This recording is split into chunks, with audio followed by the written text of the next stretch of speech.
those who didn't grow up privileged, name something that you thought was a luxury when you were a kid. Comment mo below.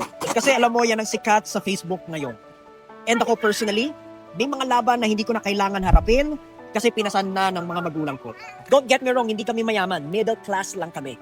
Pero habang nakikinig ako sa mga kwento ng iba, na-realize ko marami pala akong tinake for granted na privileges na binigay ng aking magulang. And for that, I have only mom and dad to thank. Sila kasi nagsimula sa wala. Sila ang nakipaglaban sa mga hirap na hindi ko na kailangan pagdaanan. Dahil sa sakripisyo nila, mas naging magaan ang buhay ko.